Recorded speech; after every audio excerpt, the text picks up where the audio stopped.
Après ce superbe morceau de musique, j'ai le plaisir de demander à Madame la ministre Maggie De Blok de nous parler avec toute sa franchise habituelle. Et merci d'être encore venue, Madame.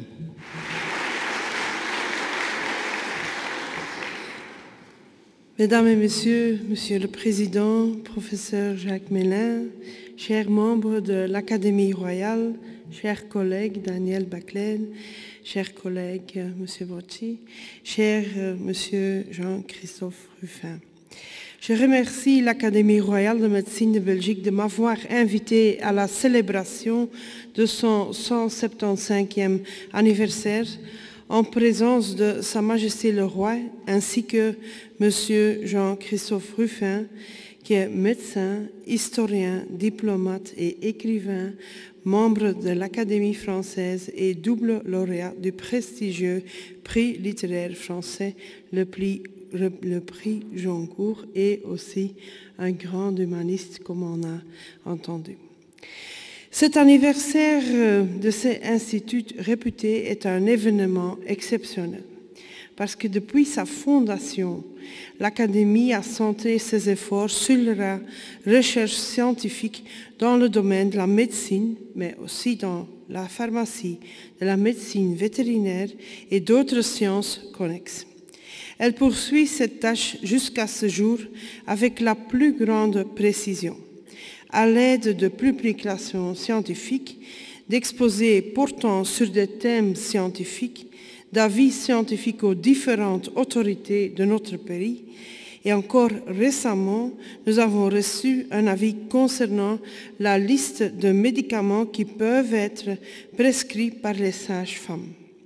Et je me souviens aussi de l'avis de l'année dernière demandant d'autoriser le personnel infirmier à donner des vaccins sous certaines conditions.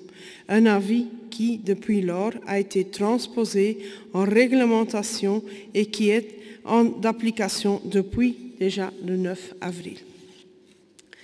Depuis 1989, l'Académie royale de médecine en Belgique et la Koninklijke Academie voor Geneeskunde van België ne font plus partie des compétences des autorités fédérales et sont désormais une matière communautaire.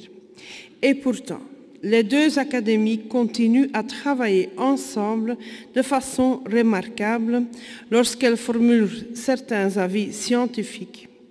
Les autorités fédérales vous sont reconnaissantes de pouvoir en faire usage. Cette attitude constructive est vraiment dans l'intérêt du patient, étant donné qu'il faut des avis fiables et solides pour obtenir des soins de santé de qualité. En tant que ministre fédéral de la Santé publique et des Affaires sociales, c'est de ce même intérêt que je tiens compte dans ma politique. Le principe est clair. Le patient tient un rôle central dans le secteur de soins de santé et tous les citoyens de notre pays ont droit à des soins de santé de même qualité, abordables et accessibles. Ce principe a souvent été approuvé du bout des lèvres, mais c'est à moi, en tant que ministre de la Santé publique, ainsi qu'à vous, les acteurs principaux dans le domaine des soins de santé, de le mettre vraiment en pratique. On parle souvent de différentes priorités en matière de santé publique, mais en fait, la seule vraie priorité, c'est le patient.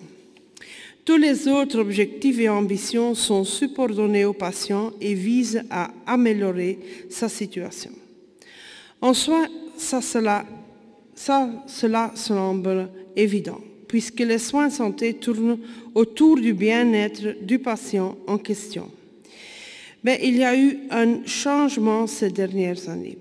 Il est vrai que les prestataires de soins, tout comme dans le passé, concentrent leurs efforts sur la santé et le bien-être de leurs patients. Mais aujourd'hui, le rôle central du patient va bien au-delà. Il s'agit de l'organisation des soins de santé qui doivent être adaptés en fonction des besoins du patient et non inversement. Il s'agit d'un changement vers des soins axés sur les valeurs, faisant en sorte que l'opinion du patient soit décisive dans les choix à faire en matière de soins. Il s'agit de l'engagement actif du patient, aussi en dehors de l'hôpital et en dehors du cabinet médical. Et enfin, il s'agit de la participation des patients aux décisions de politique dans le domaine des soins de santé. Et pour cela, un changement de culture s'impose. Nous y arriverons qu'avec la collaboration de l'ensemble du secteur des soins. Et moi, je suis inclus. Aussi, comme les différentes autorités de notre pays, les instituts scientifiques, l'académie, les prestataires de soins et leurs associations professionnelles, les instituts de soins et sans oublier évidemment les patients eux-mêmes. Le rapport du laboratoire citoyen publié en février dernier par la Fondation Roy-Baudouin et qui reprend les volontés et les attentes des patients en matière de soins de santé, constitue déjà un instrument utile pour arriver à ce nouveau paradigme. Et c'est à nous de réaliser ce changement dans la pratique durant les mois et les années à venir. Mesdames et messieurs, afin d'arriver à des soins de santé modernes, contemporains, mettre le patient au centre de l'action, nous devons avant tout nous interroger sur la façon dont les soins peuvent être adaptés aux besoins changeants de notre société. Nous savons que l'espérance de vie des citoyens ne cesse d'augmenter. De plus en plus de personnes souffrent de maladies chroniques ainsi que de comorbidités et de morbidités multiples. Et cela nécessite des soins intégrés multidisciplinaires axés sur ce patient et par conséquent une collaboration plus intensive entre prestataires de soins. Et grâce aux applications de l'e-santé, les prestataires disposent de nouvelles manières supplémentaires pour effectuer le suivi et l'accompagnement de leurs patients.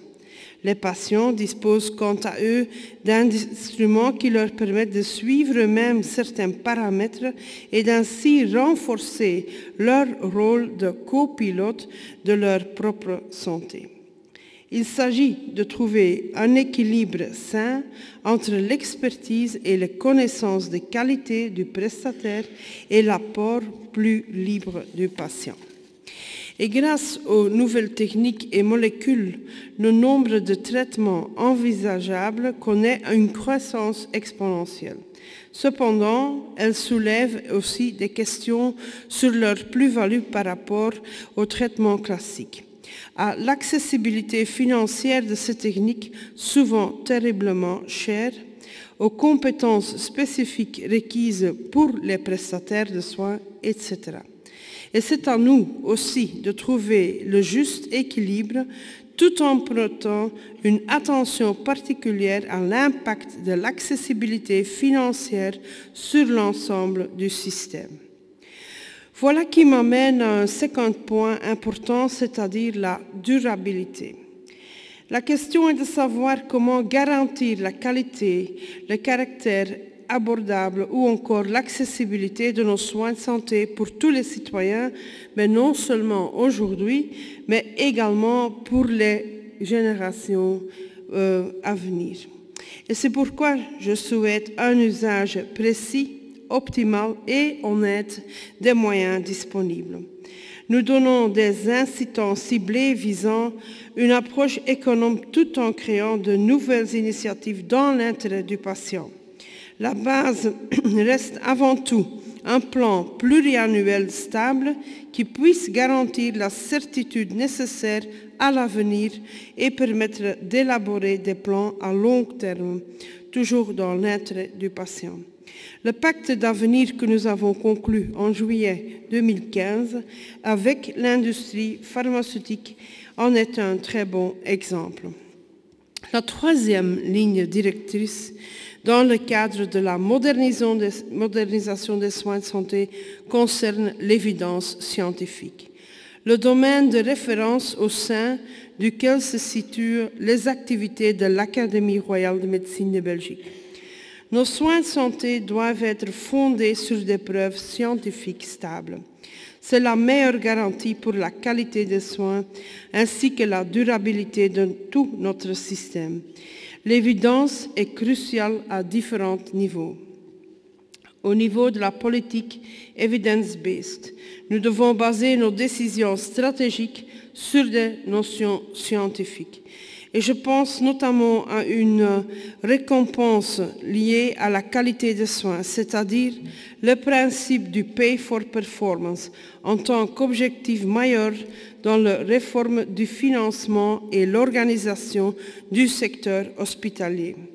Dans ce nouveau système de financement, nous voulons octroyer une partie limitée mais bien précise des moyens sur la base d'indicateurs qualitatifs. Les best practices venant de l'étranger nous ont appris que toutes les initiatives ne sont pas forcément fructueuses. Il faut donc s'y prendre de manière intelligente, progressive et en concertation avec le secteur même. Nous souhaitons en même temps mettre l'accent sur le point de vue du patient. Au final, ce qui détermine si le patient est satisfait ou non de son traitement, c'est sa perception des soins qui lui ont été donnés. Et cette perception est loin d'être identique à celle des prestataires, voire même celle des décideurs politiques. Là où les prestataires de soins se concentrent souvent uniquement sur des paramètres médicaux, les patients, quant à eux, sont plutôt intéressés par les aspects fonctionnels comme la durée de la rééducation, la manière dont les prestataires les abordent, le confort de vie qu'ils perdront ou qu'ils gagneront.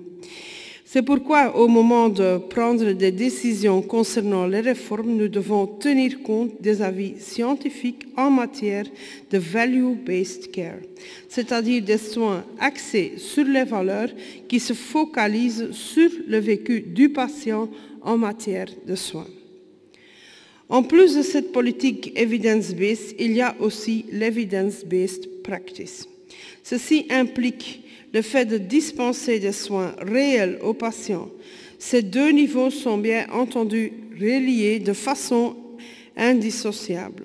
L'organisation des soins a souvent une influence sur la qualité des soins prestés. Notre pays compte actuellement encore de nombreuses organisations qui sont chacune indépendamment actives dans le domaine de la médecine evidence-based. Le but est naturellement d'arriver à terme à un seul système cohérent qui soutient autant que possible la pratique basée sur l'évidence scientifique et là, évidemment, dans l'intérêt du patient. Chers membres de l'Académie, mesdames, messieurs, nos soins de santé sont confrontés à de nombreux défis. Nous nous situons tous au cours d'un changement de paradigme qui nous permettra d'évoluer vers des soins de santé renouvelés dans lesquels le rôle central du patient sera nettement plus concret. Et c'est à nous de réaliser ce changement de culture durant les prochaines années suivantes et de le baser sur l'évidence scientifique, toujours dans l'intérêt du patient et, si je peux, avec votre aide. Merci.